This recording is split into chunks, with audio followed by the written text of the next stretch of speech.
Hi, I'm Mike McCormick, live from GBTA Studios here in San Diego, and I'm here with Guy Langford. Guy from Deloitte, from the Hospitality and Services Leader for Deloitte. Guy, as always, great to have you. Welcome back. Welcome back for moderating again this year on Center Stage, and of course, just being a part of convention at GBTA. Thanks for having me, Mike. Really looking forward to it. It's going to be a great show, and I've got some great panelists to share some insights with. Yeah, speaking of which, so let's talk about that Center Stage panel. We titled it, Is Bigger Better, and the Effects of Consolidation on the Industry. So a little preview. What do you think, from your perspective, what do you think consolidation is doing and has done so far for our industry, and what's to come? Well, I love the title of the panel. I think there are three clear things from my perspective. I think it gives travelers a lot more choice when we see consolidation, and so scale really drives choice. Right. I also think those economies of scale can drive efficiencies in the back of the house, and those efficiencies can be passed on to stakeholders and also on to the customer.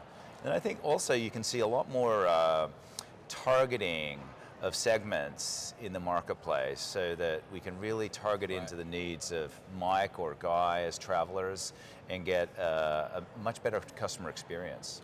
Well, and underneath all the consolidation, though, is really an unprecedented, period of health and well-being for our industry and really virtually in every sector, and it allows a lot of these, let's say, very more productive kind of conversations about investment, reinvestment, acquisition, et cetera, that, in bad times aren't options, right? And that's a part of the equation too, for sure. Absolutely. Yeah.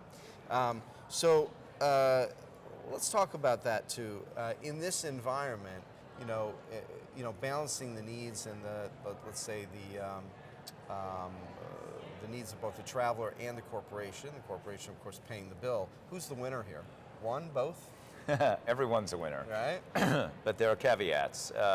Clearly, I think the traveler is the biggest winner. Okay. You have, more choices. You have more brands.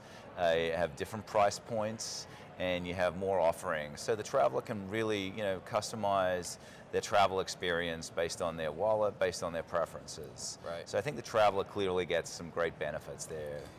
Well, and some sustained long-term reinvestment in the infrastructure, which of course we fight for on a let's say on a government level, but also in the private sector, it really matters, right? Yeah. When the leading companies can really start to put money back into things that are going to impact 5-10 years out, not just today. Right, and Mike, to that point, I actually think corporations can be the big winners as well. Billie Jean King yesterday said, champions adapt. And so those corporations that really adapt to changes, changing customer preferences, traveler preferences, are really going to be the winners as well. Also, those who build ecosystems or alliances with other travel providers, whether big or small, I think serve to be winners. The third one, which you may not expect, is I actually think shareholders can be big winners here too. Right.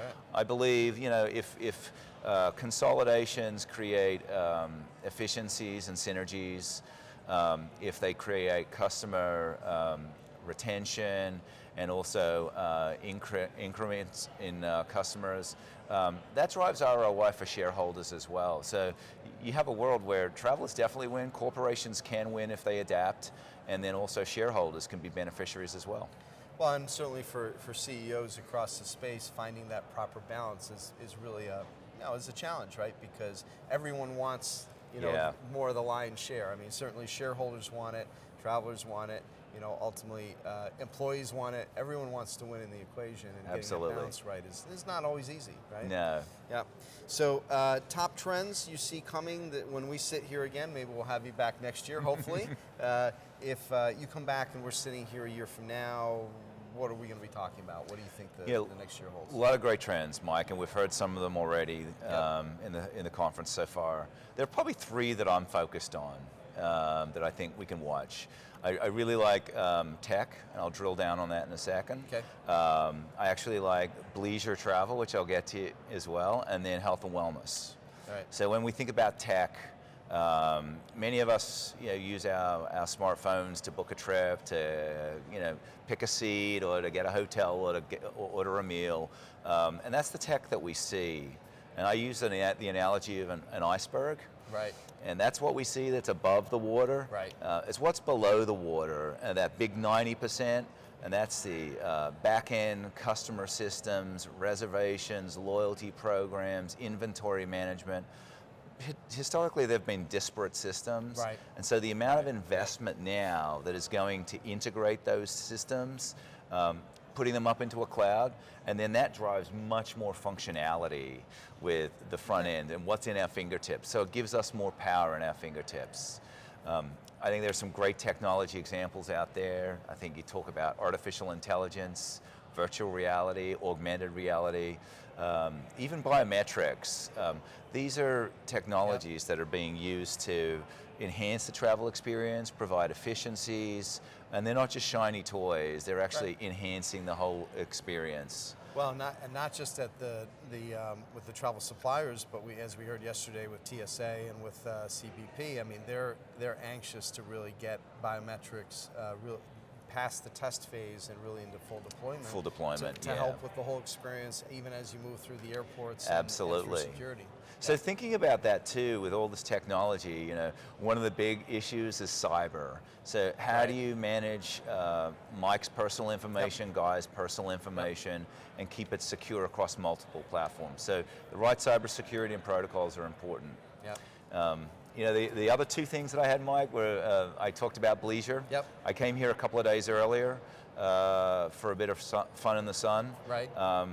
That incremental revenue to the travel sector, airlines, bringing a partner or a significant other, the extra meals, they're things that are pervasive to our industry today, whether it be changing workplace environment, changing technology that we can use to give us more mobility and flexibility. I think it'll be important for travel companies to think about the distribution, like what kind of product do they have and where, what kind of booking tools do they have for bleisure, and then also thinking about how are we going to create experiences and front-end technology that really encourages more of that behavior. Okay. Health and wellness. Yep. We all like to be healthy and well on the road, and more and more people are spending time on the road. Yep. So I think that is another example of programming that's actually going to start becoming more prevalent in the industry. Well, and you see it in a number of companies in their marketing, right? And how they're presenting their products, and with a focus where, you know, again, in more difficult, you know, economic times, you don't have the luxury of focusing on those areas. And now I think, you know, we're at a higher level now where companies can really pay attention to those more, again, back to the personalization of the needs, right? Right, and so I think hospitality has really embraced they have health and wellness, and so I think we'll see actually a proliferation throughout other parts of the travel sector, whether it's dining and food options, whether it's the environment in rooms or in aircraft, you know, humidity, temperature control, lighting, and also things like spiritual and emotional wellness. Right. When people are on the road, there's a risk of burnout, and so making sure that they have elements of wellness when they're traveling that keep them healthy. Yeah, very good.